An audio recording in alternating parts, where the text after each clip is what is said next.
स्वामी जी महाराज, परम श्रद्धेय पूज्य महाराज जी के चरणों में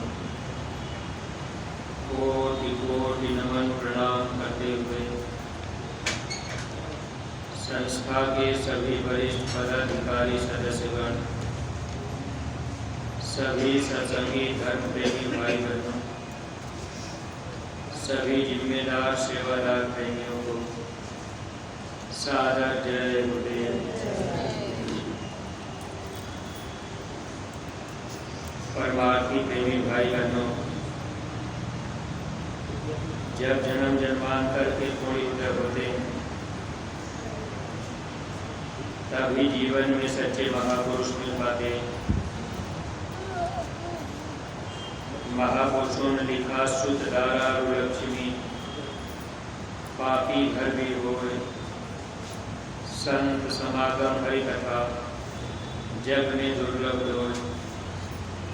इस संसार में मनुष्य शरीर मिलने के बाद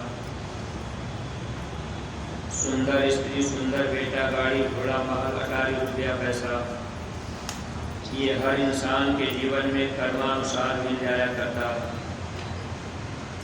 लेकिन संत समागम यानी संतों का मिलन और भगवान की सच्ची कथा, ये दोनों चीज़ें दुर्लभ बताई गई।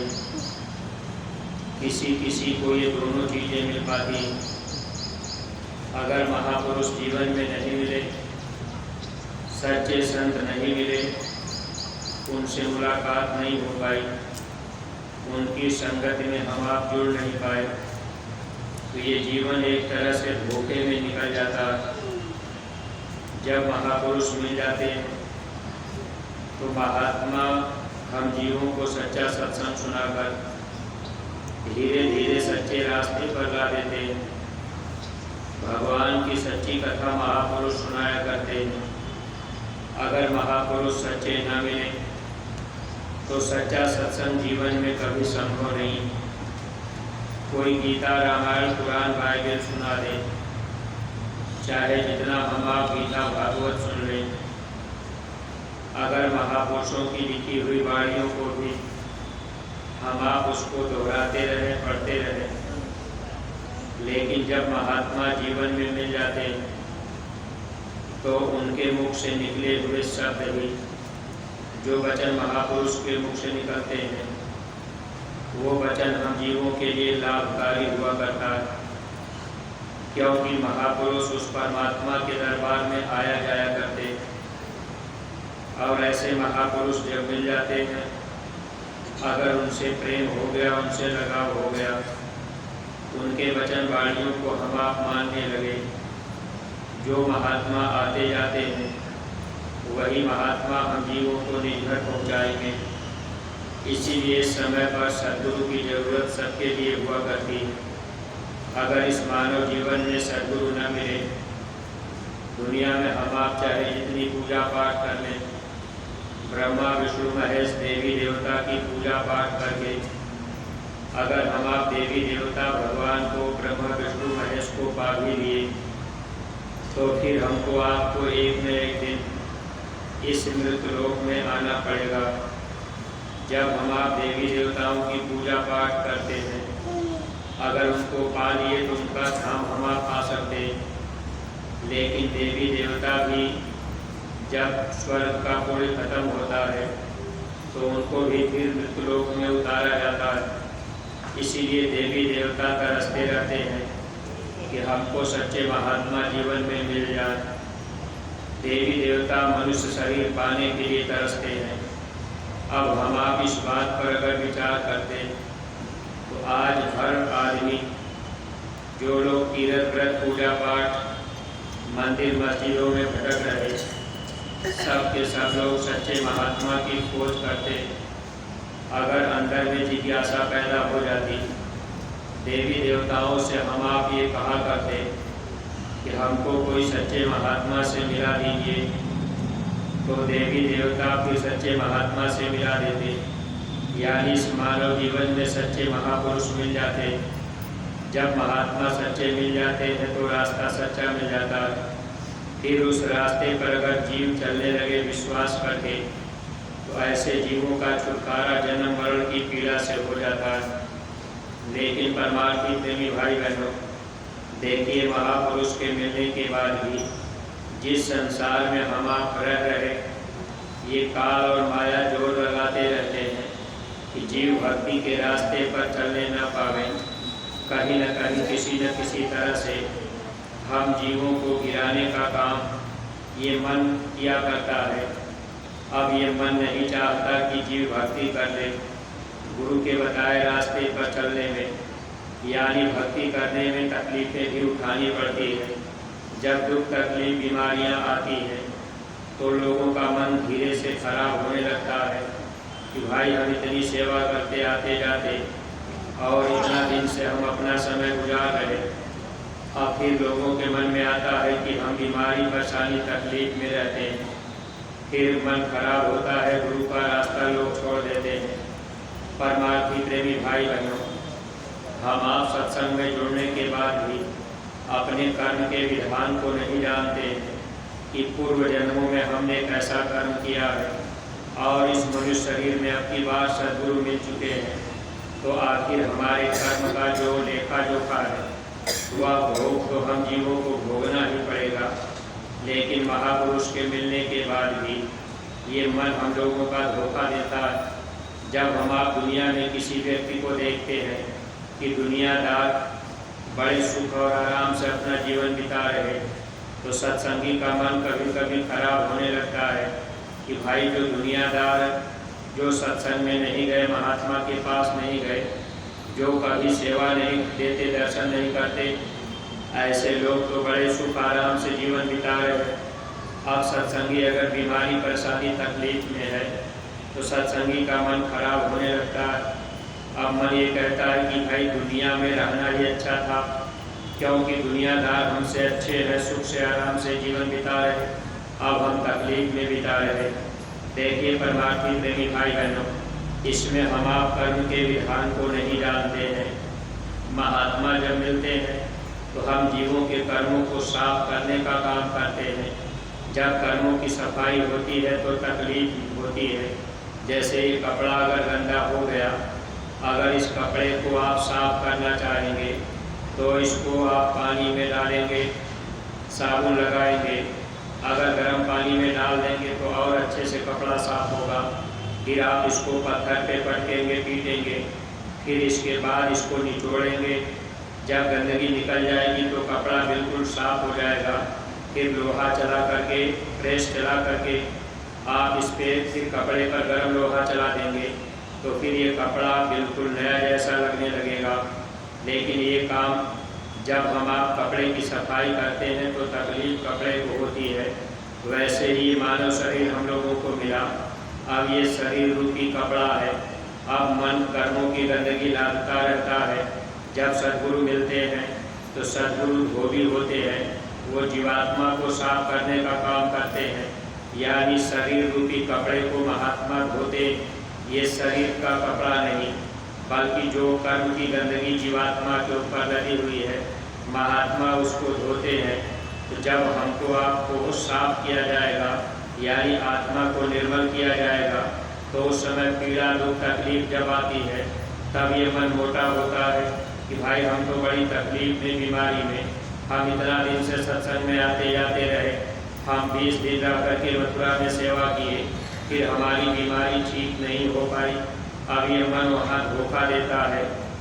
क्योंकि परमार्थी प्रेमी भाई बहनों, अब हम आप कर्म के विधान को जान नहीं रहे कि पूर्व जन्मों में हमारा क्या कर्म है। देखिए इसी धरती पर जब नानक साहब आए थे तो उनके समय का एक जिक्र है। एक साहूकार अपने गांव में रहा करता था। नानक साहब इस धरती पर जब आए तो धीरे धीरे प्रचार जब होने लगा, जैसे अपने गुरु महाराज का प्रचार प्रसार हो गया, उस समय नानक साहब आए तो जब उनका प्रचार हुआ तो वो साहूकार सुनता था कि कोई जगे हुए महात्मा इस धरती पर आए हुए। कभी कभी इच्छा भी बनाता था कि हम महात्मा जी के पास चलेंगे। अब वो कोशिश किया करता था। एक दोस्त बात साहूकार का एक दोस्त भी था। अब वो अपने दोस्त से भी कहता था कि चलो एक दिन महात्मा के पास चलें। वहाँ देखते हैं हम लोगों को क्या मिल जाए, क्योंकि नाम तो बहुत सुनते हैं, महात्मा पूरे हैं, हम जीवों के कर्मों को साफ कर देंगे, जन्म मरण की पीड़ा से बचा लेंगे। जो उनका दोस्त था उनका नाम था रामदास, वो कभी कभी कहता था ठीक अच्छा चला जाएगा, लेकिन जब जाने का समय आता था तो जा नहीं पाते थे। संजोग से नानक साहब जब अपनी एक यात्रा निकाले, देखिए स्वामी जी महाराज बड़े बड़ी यात्राएं काफले निकाल कर जगह जगह जा कर के जीवों को पकड़ने का काम करते रहे। ऐसे ही नानक साहब वो साहूकार के गांव के बगल में जाकर वहीं पर पड़ाव डाल दिए, कुछ दिन रुक गए, सत्संग होने लगा। अब वो साहूकार एक दिन अपने दोस्त रामदास से कहा कि ऐसा करो चलो महात्मा जी के सत्संग में चलते हैं। हालांकि दोनों ने विचार बना लिया। अब दोनों की इच्छा थी कि हमारा परमार्थ बने, लेकिन देखिए रास्ते में जाते समय ये मन है कर्म करता रहता है, कब कहाँ किसको कैसे धोखा दे जाए, इस चीज़ को हम आप जान नहीं पाते। जब रामदास और साहूकार दोनों महात्मा जी के पास जा रहे थे, रास्ते में जाते समय अब एक स्त्री को रामदास ने देख लिया, उनकी निगाह उस स्त्री के ऊपर पड़ गई। अब चेहरा देखते ही मन में दूसरा भाव पैदा हुआ। अब वो उससे बातचीत भी करने लगा, धीरे धीरे उसका मन उधर की तरफ लग गया। रामदास तो उसी स्त्री के पीछे लग गया और ये जो साहूकार था ये सत्संग में चला गया। अब सत्संग वो सुना, रास्ता पाया, फिर धीरे धीरे सुमिरन ध्यान भजन में लग गया। लेकिन जो रामदास जो साहूकार के साथ ही रहे, अब उस स्त्री के साथ वेश्या के साथ में लग गए।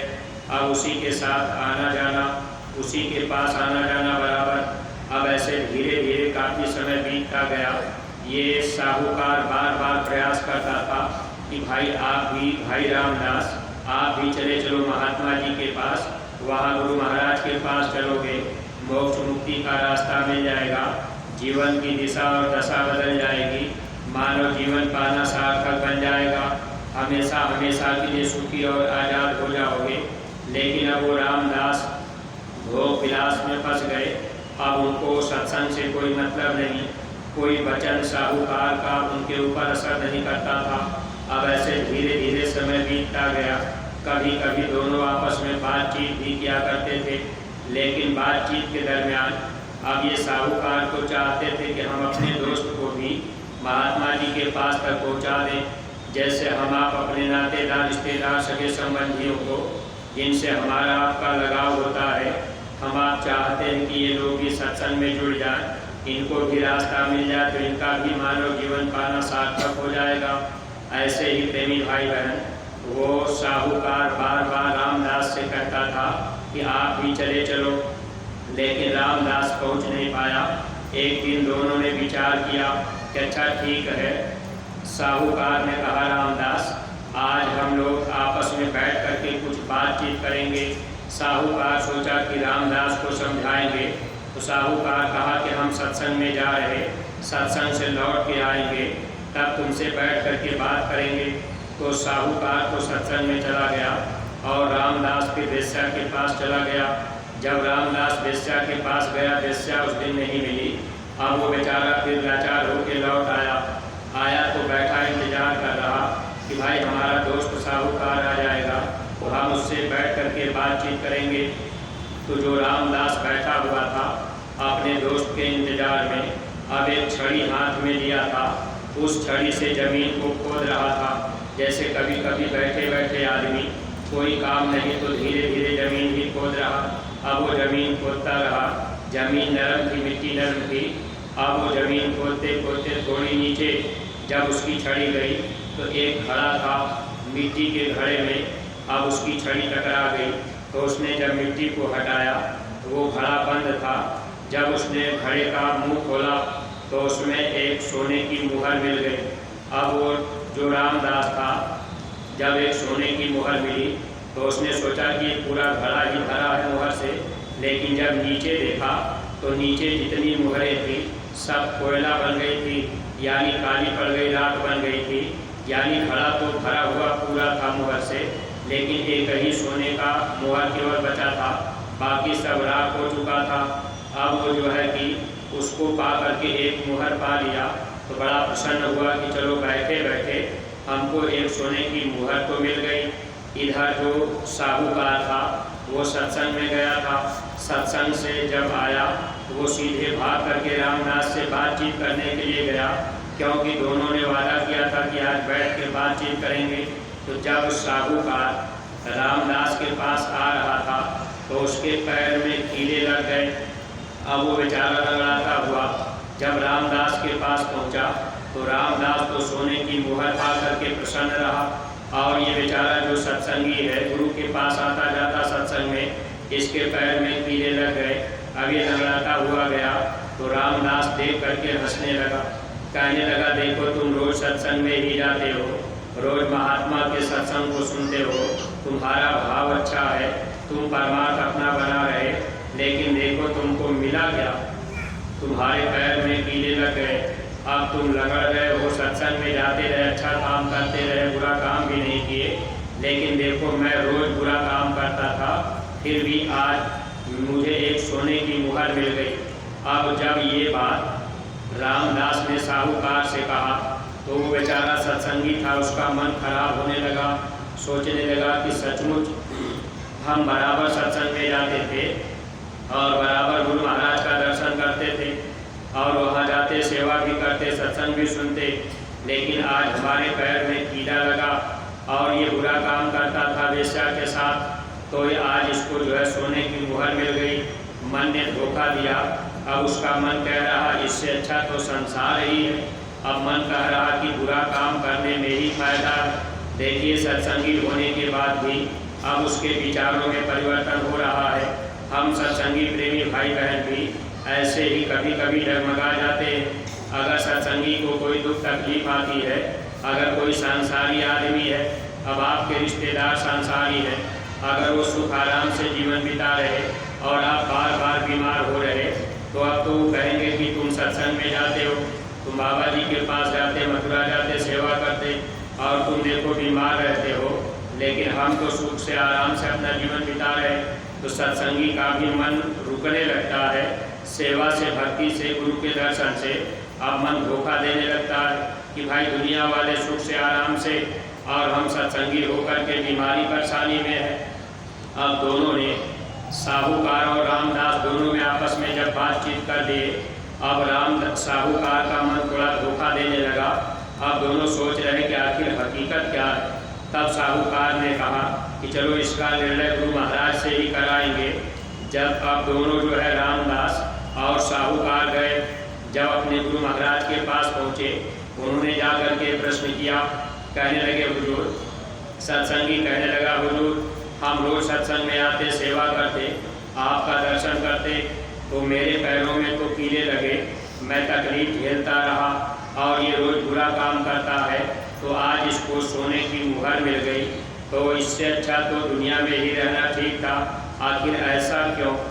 तब उस समय नानक साहब बताने लगे कि देखो तुम मेरी बात को ध्यान से सुनो। अब वो बताने लगे रामदास के लिए कि देखो ये जो रामदास है, अब ये आज ये पूर्व जन्मों में जब पिछले जन्म में इसने अच्छे कर्म तो किया था, अच्छे कर्मों के बाद अब इसको अच्छी चीज़ यानी एक घड़ा इसको सोने की मुहर मिलनी थी, लेकिन देखिए जब ये मनुष्य शरीर में आया और सत्संग में आ रहा था, लेकिन हमारे पास तक नहीं आया, ये बुरे काम में फंस गया, तो जितने दिन ये बुरा काम किया, एक एक मुहर जो सोने की थी घड़े में, वो सब की सब राख बनती गई और एक दिन ये वेश्या के पास नहीं पहुंच पाया, इसलिए इसको एक मुहर सोने की मिल गई। अगर ये पहले ही बुरे काम में न फंसता, ये भी सत्संग में आ जाता, तब तो इसको सोने की मुहर एक घड़ा मिल जाती, इसका जीवन सुखमय रहता। अब उस समय ये घटना जब उन्होंने बता दी कि रामदास का जीवन व्यर्थ गया, क्योंकि जितनी मुहरें मिलनी थी सब नहीं मिल पाई, पाप कर्म करने की वजह से जो भी धन था, सोने की मुहर जो मिलनी थी, वो सब राख बन गया, एक ही मिल पाई। तब उस समय साहूकार कहने लगा गुरु महाराज आखिर हम ऐसा तकलीफ क्यों झेल रहे, हम तो आपके पास आते रहे, तो हमको तो तकलीफ नहीं मिलनी चाहिए थी। तब उन्होंने कहा कि देखो साहूकार, पिछले जन्म में तुम बादशाह थे और जब तुम बादशाह थे तो उस समय अपने समय में तुमने बहुत से लोगों को फांसी दिलवाई, बहुत से लोगों को मरवा दिया। तुम बादशाह होकर के बहुत बुरे बुरे कर्म किए थे। अब लेकिन तुम सत्संग में जुड़ गए, इसलिए जो बुरे कर्म तुमने पहले किया है, बहुत लोगों को मारा काटा, बहुतों को मरवाया है, आज तेरी जान जाने वाली थी, तुझे फांसी पर लटकना था, लेकिन सत्संग में आने की वजह से देखो तेरे बुरे कर्म, जो पाप कर्म तुमने किया पूर्व जन्मों में, वो कर्म तुम्हारा धीरे धीरे साफ हो गया और केवल ये जो फांसी होने वाली थी उसके बदले में तुम्हारे पैर में केवल कीड़े गड़ गए। इससे तुम्हारा कर्म कर्जा लेना देना पूरा हो गया। जब दोनों ने अपनी अपनी बातें सुन ली तो सत्संगी का मन फिर बिल्कुल ठीक हो गया कि अच्छा हुआ हमको फांसी हो जाती, लेकिन पैर में केवल कीड़े ही गड़े। ये गुरु महाराज की दया कृपा रही। सत्संगी प्रेमी भाई बहनों, अब हम आप सत्संग में तो जुड़ गए, लेकिन अपने अपने कर्म के विधान को हम आप नहीं जानते। अगर दुख तकलीफ बीमारी परेशानी आ जाती है, फिर हम आप ये सोचने लगते हैं कि भाई हमारे ऊपर इतनी तकलीफ क्यों है, दुनियादार तो आराम से सुख से है। इसी में कितने सत्संगियों का मन खराब हो जाता है, सत्संग में आना जाना छोड़ देते। अगर आपने आना जाना छोड़ दिया दुख तकलीफ बीमारी परेशानी से, तो आगे और भी परेशानी है। इसलिए परमार्थी प्रेमी भाई बहनों, हमारे आपके जो कर्मों का लेखा जोखा है सद्गुरु धीरे धीरे अदा करा देंगे। जो भारी तकलीफ होने वाली है, अब उसको महात्मा कीड़ा गड़ा करके यानी बीमारी को हल्का करके हम जीवों को धीरे धीरे यहाँ से निकाल देंगे। अगर हम आप सत्संग में लगे रहे, सद्गुरु से प्रेम बना रहा, बराबर सेवा भक्ति करते रहे, तो निश्चित ही एक न एक दिन हम लोगों की जीवात्मा जन्म मरण के पीड़ा से छुटकारा पा जाएगी। इसलिए परमार्थी प्रेमी भाई बहनों, सदैव गुरु आदेश में चल लेंगे, आदेश का पालन करते रहेंगे, सत्संग से प्रेम बना रहेगा, सद्गुरु से लगाव रहेगा, दर्शन और सत्संग की चाह बनी रहेगी, सेवा के लिए अंदर में इच्छा बनी रहेगी, तो जीवन सार्थक हो जाएगा।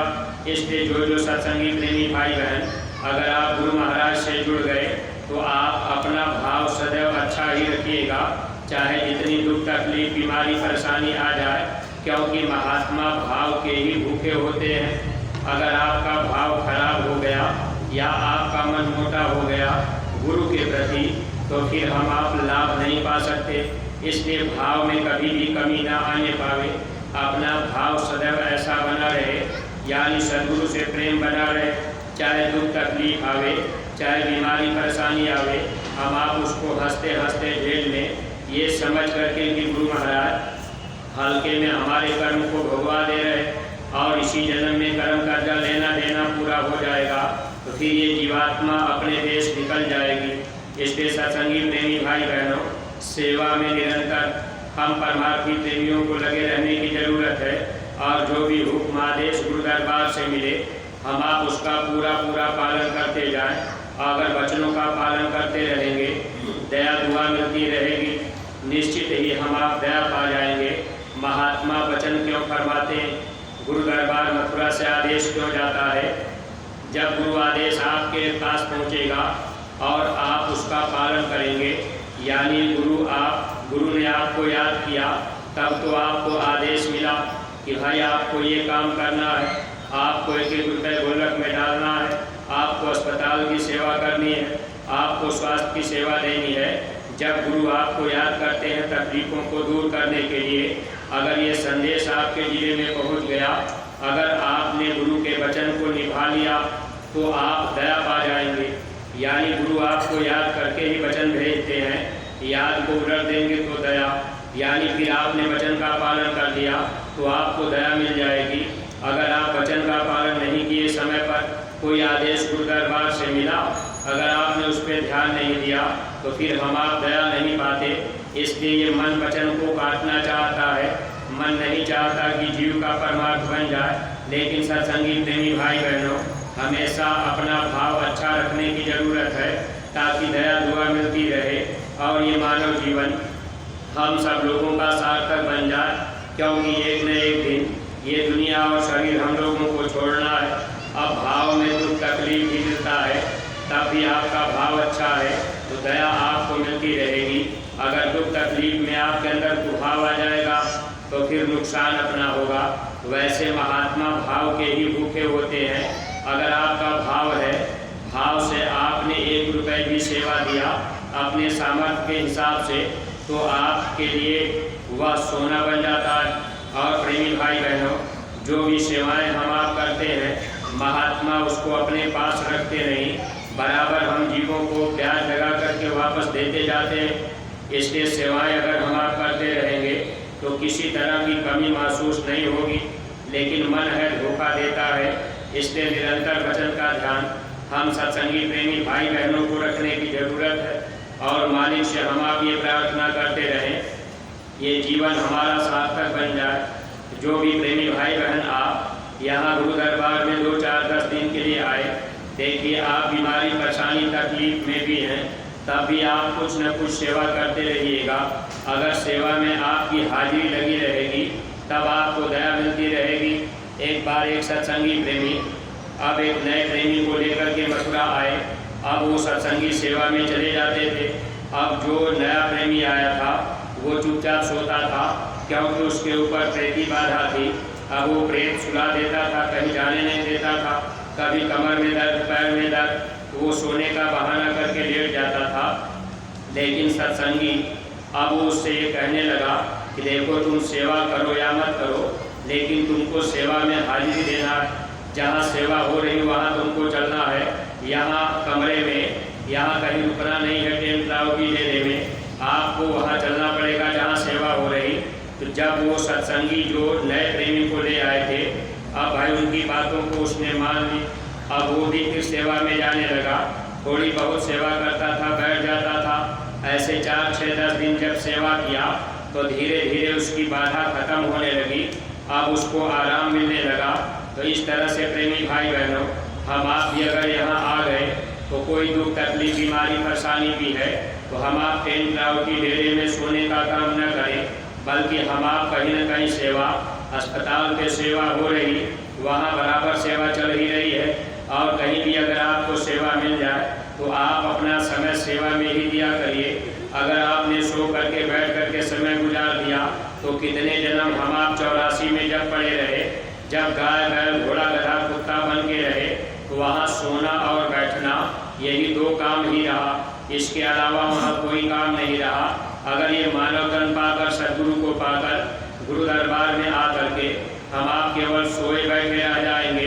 प्रेमी भाई बहनों, मन को समझाने की ज़रूरत है कि 84 लाख योनियों में वहाँ तो हम आप सोए ही पड़े रहे। अरे भाई, पशु के गले में रस्सी लगी है, अब वो बेचारा बैठेगा, सोएगा, खड़ा रहेगा, इसके अलावा तो कहीं जा नहीं सकता। तो मानव जन्म मिला है, भाग दौड़ करके जो भी हम आप सेवा कर लेंगे यही हम लोगों के काम आ जाएगा। अगर मन ने धोखा दिया, सोते सोते बिता दिया, गुरु दरबार में भी आए फिर लाभ नहीं पाए, तो आखिर इस हम अगर कुछ खर्च भी कर लिए तो ये भी तो व्यर्थ में ही चला जाएगा। इसलिए जब जब हम गुरु दरबार में आते हैं या कहीं सत्संग में जाते हैं संगत में, तो अपना भाव हमेशा सेवा का रखा जाए कि कुछ न कुछ हम सेवा यहाँ कर लें। भाव सेवा का रहेगा, दया हम प्रेमी भाई बहनों को मिलती रहेगी, लोक और परलोक दोनों का लाभ मिल जाएगा। इन्हीं शब्दों के साथ में हम अपनी वाणी को यहीं पर विराम दे रहे। अगर कोई बात अटपटी लग गई हो तो आप लोग अपना छोटा भाई समझ करके क्षमा कीजिएगा। सब लोग प्रेम के साथ में मालिक के पावन नाम का उच्चारण करेंगे। जय